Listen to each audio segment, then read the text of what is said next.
Rob, thank you for taking time with us at Off the Block blog, and just wanted to ask you a couple of questions about the season so far. We're about a third of the way through this season, and can you give us your analysis of what you've seen so far through a third of the games in MPSF? Well, I think at this point we're seeing a lot of the upper tier teams beginning to separate themselves from the lower tier teams, and it's been an exciting run seeing this take shape, because you're seeing some five setters that have been great action this season. I think we've seen about 3 or 4 solid top rated teams here in the MPSF just really duking it out, that it really could have gone either way. And with some personnel changes due to injury, those matches could have been turned the other way. So I still think that the upper echelon still needs to be sorted out, and it's still pretty wide open, because like you're saying, it's 1/3 of the way of the season, and we're seeing some injuries come up, some personnel changes on the court, and some teams are really beginning to get their flow. So all that combined together, we're beginning to see some teams really battle out and how deep they really are. So that's what's also making it exciting, is who's going to be standing at the end, who has the ability to endure the MPSF conference play. Are you willing to go on the record and say who is the best team so far this season? I'll be willing to do that at this point, but you're going to probably get a different answer from me at the end of the season. Right now, I still think it is USC. Got the best center in the nation in Micah Christensen. They've got excellent pin attackers who basically just have to deliver, do their part. They don't have to really step it up, but between Chris Rennick, Alex Slott, and Josh Kirchner, he's got some solid pin attackers.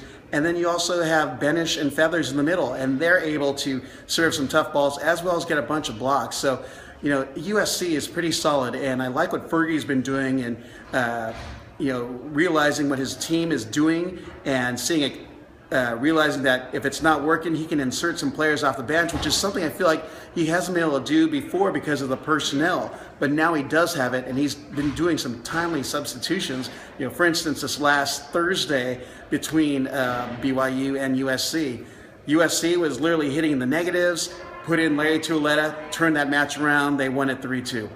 So USC definitely now. And we have to go to the other side of the spectrum. What team is most disappointing to you?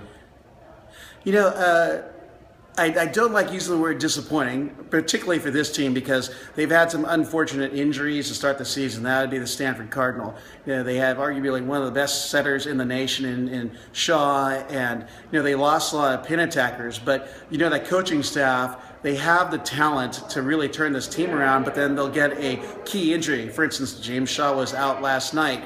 He'd been hitting outside because they're kind of lacking that outside presence. So, I thought that Stanford would be a little better than they are right now, but it's not to say they can't turn it around because of the coaching staff. I really have great faith in what Costi and Shibuya and Rasei can do with that team. So, I've seen weirder things happen here since 2006, especially with UCLA, the sub 500 team that ends up winning the national championship.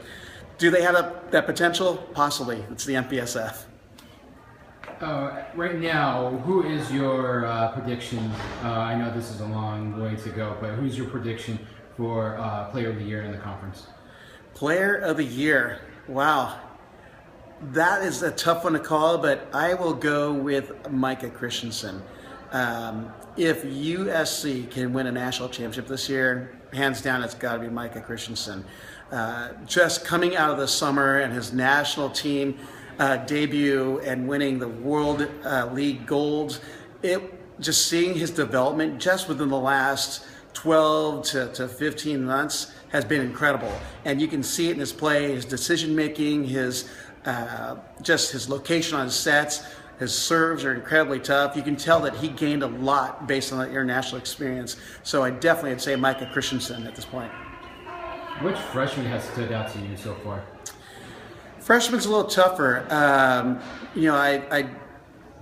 I'd say Orenik, but I do believe he is a redshirt freshman. I need to look at the stats, but he's been the most amazing player that I've seen so far this season. So Orenik from Miracosta High School, local kid, has just been playing so strong.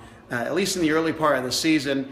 At BYU, kind of had a little, I guess he was down on his play, but up until that point, he'd been a pretty solid performer.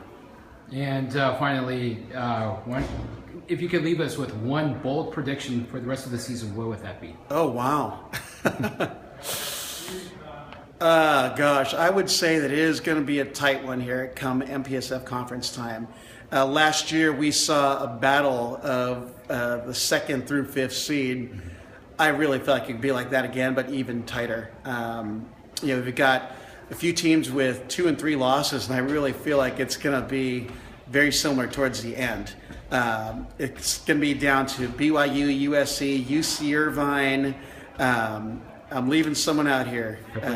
Pepperdine, yes. After seeing them play tonight, they played without Tarantino, and they still played extremely well. It could have gone either way tonight. So with those 4 teams, BYU, although